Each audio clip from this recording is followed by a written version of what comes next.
to continue talking today about the Muqaddimah of Ibn Khaldun. And today I want to talk a bit more about Ibn Khaldun's account of where civilization comes from. Specifically, I want to focus on his notion of royal authority. So you'll remember from Book 2 that Ibn Khaldun introduces this notion of asabiya, or group feeling. And that's what he's talking about there. Is a very recognizable, familiar phenomenon that people bond together in family groups, clan groups, tribe groups, and so on. And they feel a sense of solidarity with each other, such that they're prepared to fight on each other's behalf, die on each other's behalf. Right, and that's sort of the maybe the most basic kind of a social organization. And so that's the thing you would see, for example, in the family situation in ancient Greece in the Dark Ages or in the Bronze Age.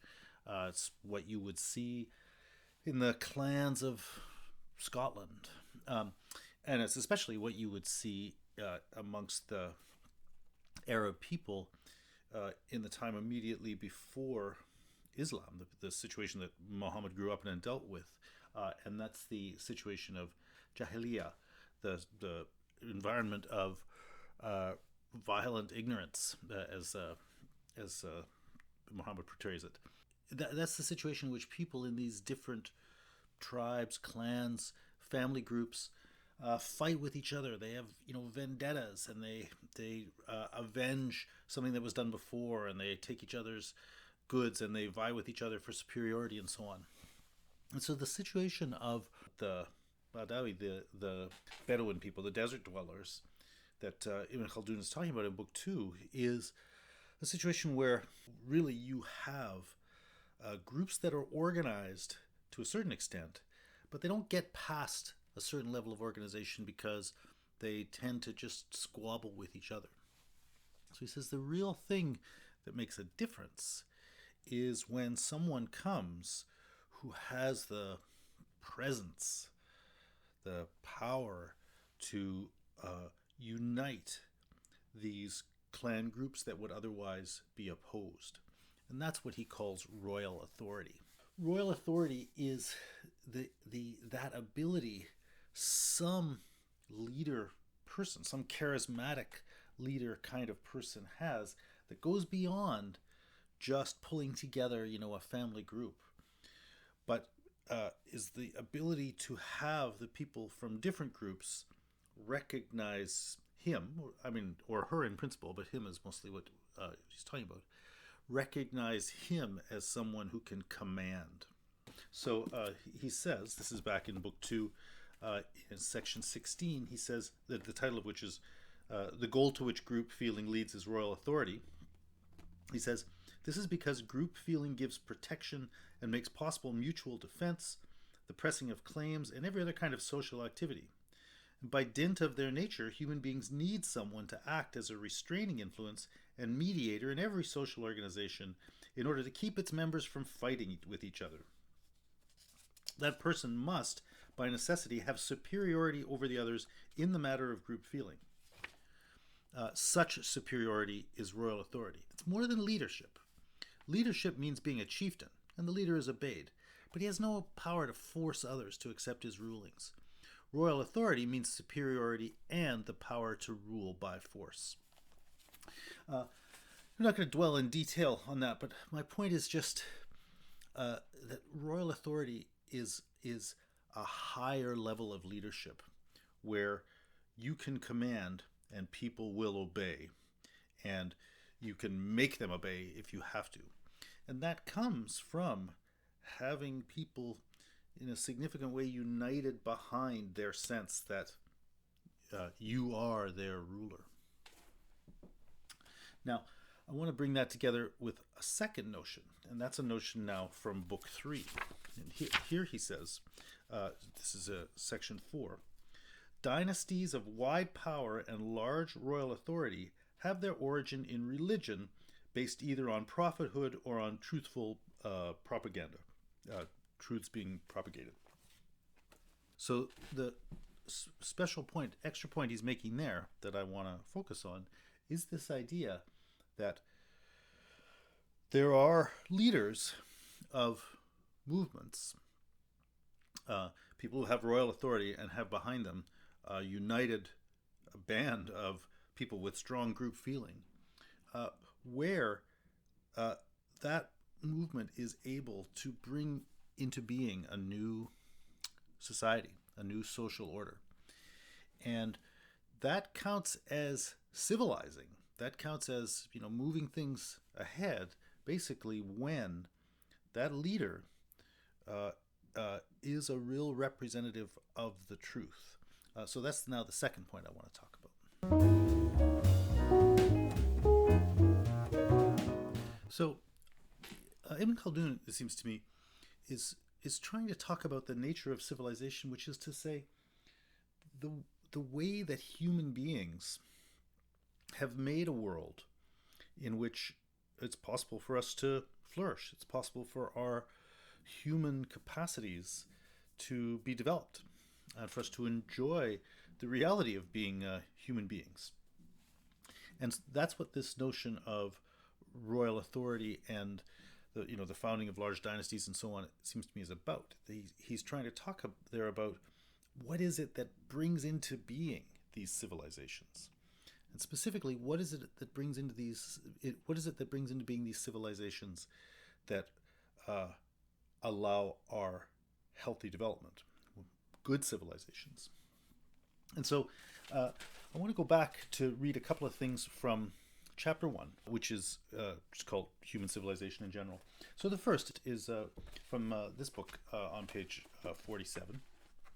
And here he says, when mankind has achieved social organization, as we have stated, and when civilization in the world has thus become a fact, people need someone to exercise a restraining influence and keep them apart, for aggressiveness and injustice are in the animal nature of man. The person who exercises a restraining influence must be one of themselves. He must dominate them and have power and authority over them so that no one of them will be able to attack another. This is the meaning of royal authority. Right? So that's sort of the flip side of what we already saw in that last quotation, right? That you have the capacity to rule by force, but really what that is doing is keeping the conflicts that would otherwise emerge between us from being able to define and dominate us, right? So it's what's allowing us to live in a civilized state. And he says, it has thus become clear that royal authority is a natural quality of man, which is absolutely necessary to mankind, right? This phenomenon of charismatic people becoming leaders and commanding authority, and thereby being able to organize people into civilizations, is essential to our being able to flourish as human beings. And then a bit later he says, on page 70, he says, it should be known that God has chosen certain individuals. He honored them by addressing them. And then, and what does that amount to? He says in the next paragraph, in reality, it is being in that state is an immersion in an encounter with the spiritual kingdom, the result of perceptions congenial to that person, the chosen person, but entirely foreign to the ordinary perceptions of men. These extraordinary perceptions are then brought down to the level of human perception. So got royal authority, but now he's saying something about who are those people really who are able to lead. And it seems to me there he's saying those are people who are inspired by a real insight into what human beings need, but specifically what human beings need, not to feed their digestive system, right, and not to exercise their anger, like not to speak to those things that would be true for any animal, but distinctively to speak to our human characteristics, right? What he's calling a sort of a chosen person is someone who has insight as he says, into the spiritual kingdom, has insight into what human beings need for the sake of their better selves, their spiritual selves.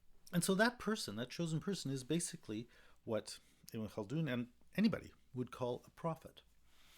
A prophet is someone who is, of our human world, but is able to channel a kind of insight into something other than the world, the terms of the world as it exists, but instead into the higher needs of being good, the ultimate needs of truth and goodness that human beings should answer to.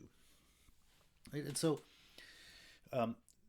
it's when those two things come together, when somebody has that commanding, charismatic presence and power that lets them command groups, and an insight into the real needs of humanity, that you have a person who can basically be a civilizer. You have someone who can lead a mass movement to bring about a kind of social revolution that inaugurates a new society, where that society is going to lay the foundations for facilitating the development of humanity. So let me read again that title from the chapter or section 4 in chapter 3. Dynasties of wide power and large royal authority have their origin in religion based either on prophethood or on truthful propaganda. I mean, I think the point there about being based on prophethood or truthful propaganda is this point I'm making about what it is that actually lets a great civilization be great. And let's go back again to chapter 2, section 19, where he's talking about royal authority. And he says, royal authority is something natural to human beings. We just read that from chapter 1, because of its social implications. And then he's going to say something about human beings. In view of his natural disposition and his power of reason, man is more inclined towards good qualities than toward bad qualities, because the evil in him is the result of the animal powers in him, and inasmuch as he is a human being, he is more inclined toward goodness and good qualities. Right, so that's he's basically drawing on the Aristotelian tradition. Very much of what Ibn Khaldun writes is very Aristotelian, and this he's drawing on Aristotle's notion of the human being as the animal with logos, or as that sometimes portrayed, the rational animal. And the point is, we are the kind of being that exists in the world of nature. We're animals. We have circulatory systems, and we reproduce sexually. We're born from a mother. We have to eat. We will die. All that sort of stuff. We're animals, but we have this amazing thing, which is our logos in Aristotle, ratio in Latin. This capacity to recognize and deal with eternal truths, things that aren't just matters of observing what's going on right now, but values and understandings that transcend specific empirical circumstances, and on the contrary are standards or norms to which we turn to guide our understanding and interpretation of worldly situations. And so his more or less Aristotelian point is that our distinctly human fulfillment comes from fulfilling that side of our nature that is oriented towards the universal, the ideal, the ultimate, and the true, as opposed to cultivating or as opposed to defining ourselves by those things that we share with the rest of the animal kingdom. And so he says royal authority is natural for human beings. And he says royal and political authority come to man qua man. That is to say, these things themselves are part of that distinctively human nature, that rational nature. He says, because he says this notion he's talking about of royal authority is something peculiar to man and is not found among animals. And so the royal authority is part of that same thing in humanity from which all of our good qualities come. And so, again, like thinking what he was just saying about a prophet, the thing about a prophet is the one who has insight into those sort of spiritual values that should guide us in the cultivation of our distinctive humanity. And so I want to read a little bit more then about what he says about royal authority when it, is worthy, when it really is producing civilization, that is to say, making a society in which humans flourish. And he says, this is just on the next page, page 112, he who has thus obtained group feeling guaranteeing power, and who is known to have good qualities appropriate for the execution of God's laws, right, of bringing into being things that translate those ideals to which we should answer, then that person is ready to act as God's substitute and guarantor among mankind. Right? That's who should be leading. And he says, when we observe people who possess group feeling and who have gained power over many lands and have made these great civilizations, we find in them an eager desire for goodness and good qualities such as generosity, the forgiveness of error, tolerance toward the weak, hospitality toward guests, the support of dependents, maintenance of the poor, faithful fulfillment of obligations, and so on. There's a fairness. There's a nice list there on page 112. And so I think the point he wants to make there is that, great civilizations have come from these inspired leaders who bring about kind of social revolution by being able to command. Like, they're military leaders, they're tough guys, but they themselves are not just crooks. They're not just bloodthirsty criminals. They're people that, one of the reasons they can have a huge empire is because they're people who have an insight into what it takes to have a huge human community and to take care of it properly.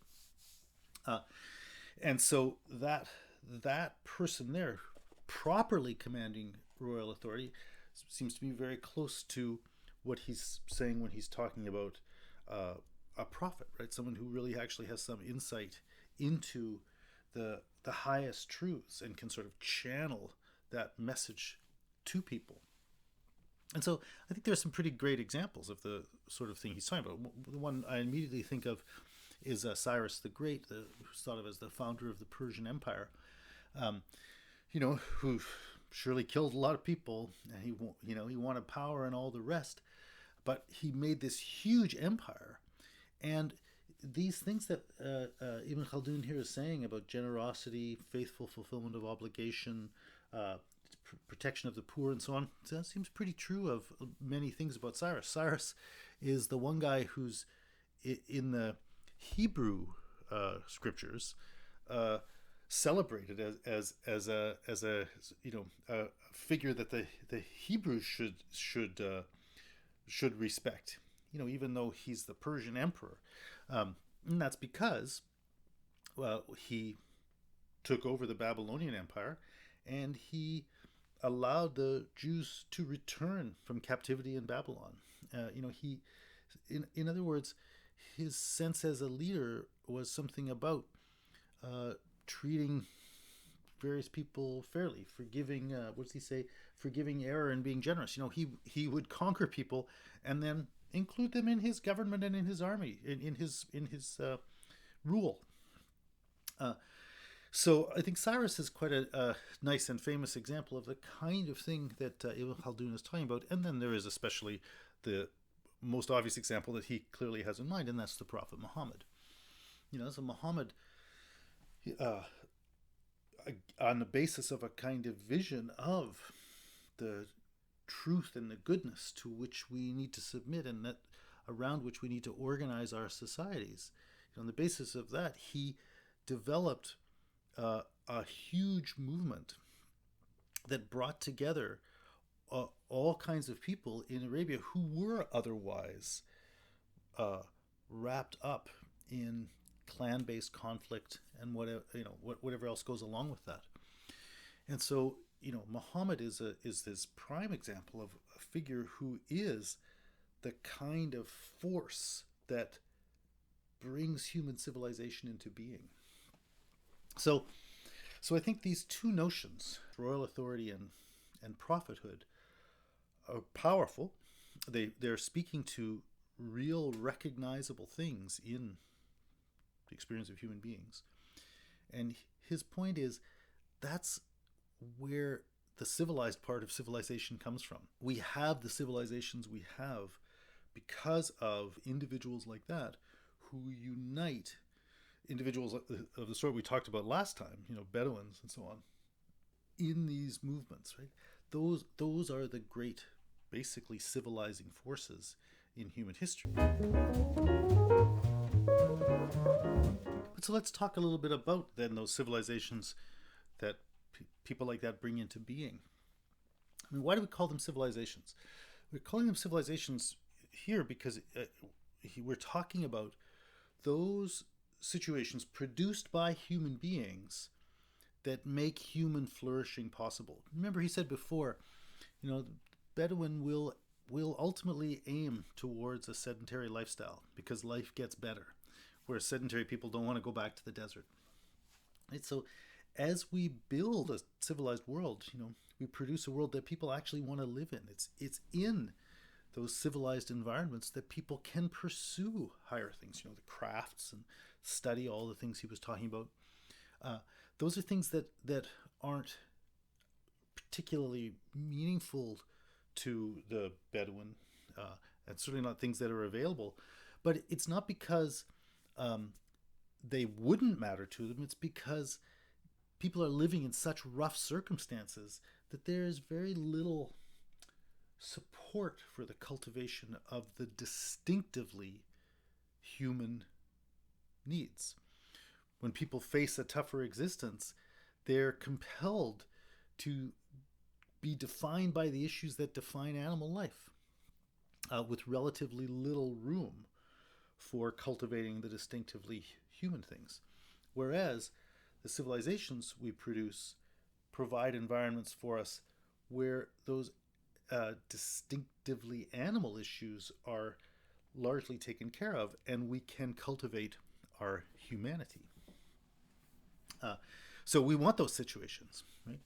But now remember what we also said last time, that Ibn Khaldun is talking about the way there's a kind of predictable trajectory or path to the life of civilization, such that the great powers and principles by which it's inaugurated end up kind of disappearing, and ultimately things decay. So I want to talk a little bit about that. So what happens with these civilizations?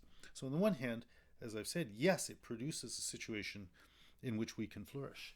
But it's also one where the very reason we can flourish is because we no longer have to attend to those issues out of which the society was produced. And so this society produces people who themselves are largely ignorant of and out of touch with the things that make their own civilized life possible. I mean, among other things, that makes those people ultimately able to be conquered by someone else at another time. But that aside, mostly I just want to emphasize that the sort of ambivalent character of civilization, or the troubling side of it, is that while it does facilitate our human flourishing, it also has kind of built into it that power to make us kind of forget about where our civilization came from. And so it produces people who are quite profoundly ignorant of themselves. So I'm not going to talk about that in detail. I'll just again mention that as the basic structure we've already seen. But I want to emphasize one particular point now. And this is, again, from chapter 3. It's right at the very beginning. And remember, he just said that, the dynasty really comes into being when it's, led by someone who's in touch with the truth and so on. But then what happens? He says, this is chapter 3, section 2. When a dynasty is firmly established, it can dispense with group feeling. And he says, the reason for this is that people find it difficult to submit to general dynastic power at the beginning unless they are forced into submission by strong superiority, right? So, somebody comes and takes over with his, you know, large body of followers, and suddenly you got a new ruler, and you don't like that very much. So he says the new government is something strange. People are not familiar with or used to its rule. But once leadership is firmly vested in the members of the family qualified to exercise royal authority, and once royal authority has then passed on by inheritance over generations, the beginnings are forgotten, and the members of that family are clearly marked as leaders. It has become a firmly established article of faith that one must be subservient and submissive to them. People will fight with them in their behalf as they would fight for the articles of faith. By this time, the rulers don't need much group feeling to maintain their power. It is as if obedience to the government were a divinely revealed book that cannot be changed or opposed. So I want you to notice then this quite important change that happens here.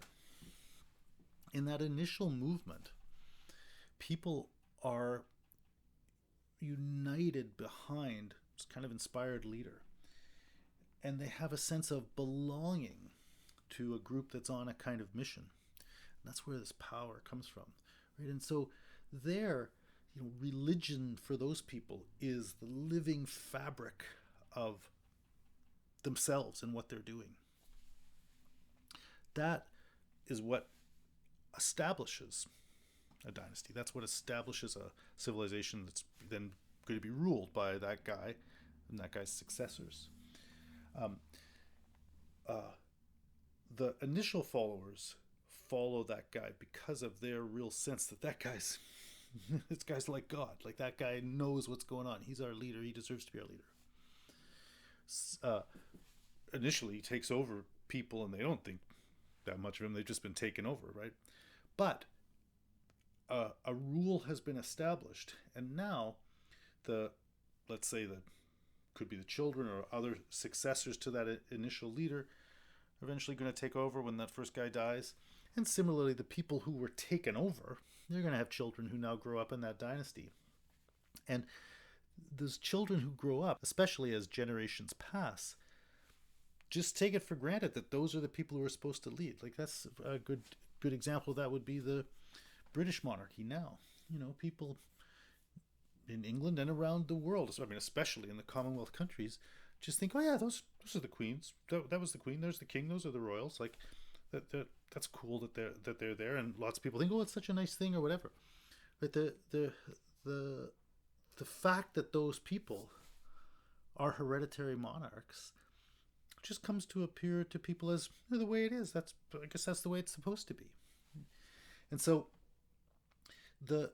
it takes one thing to establish rule, but it takes something different. Or I shouldn't say it takes something different. Rule is maintained by something different. It's maintained by the fact that people who grow up in a situation of being ruled come to take it for granted that situation is appropriate. And they define themselves as ruled by those people. And he says they accept it as if it were an article of faith. So I guess then the point I want to make here is that as people grow up in this civilized world that has been brought into being, as time passes and we live in this world that allows us to flourish, part of what also happens is we both forget the real origins and also become unreflectively committed to, we have a kind of faith in the structure of rule and structure of hierarchy that our situation just happens to have. And so that change from the early state through the developing stages through decay, he talked before about how that changes, how you see that change in the attitude of the ruler. But now I'm saying here you can also see how there's changing perception of things in the people who live under that rule, change from the people who initially followed that leader to bring that society into being to those people who then grow up in it once it has already been established. And the ambivalence is that civilization allows a certain flourishing for us, but it also breeds in us a particular kind of ignorance, and an ignorance that is accompanied by an almost kind of religious commitment to that ignorance. We are devoted to the given form of our social world. We virtually worship it without really understanding where it comes from, right? So in place of understanding, we have a kind of blind faith in it. So I want to conclude today with just one more remark, and this is then a passage from chapter 4. It's section 18. Title of section 18 is Sedentary Culture is the Goal of Civilization. It means the end of its lifespan and brings about its corruption. And the basic point that Ibn Khaldun wants to make there is, a version of this thing we've already said, that, there's this path of development. And the point is, a civilization is going to give you what it has to offer. It's going to develop that, I guess, like a plant grows or something like that. And then it's going to have exhausted itself. And at that point, it's just going to be the shell of something that was once vibrant, but has lost its connection to what matters. And that mostly just means it's now ripe to fall apart and be taken over by something else.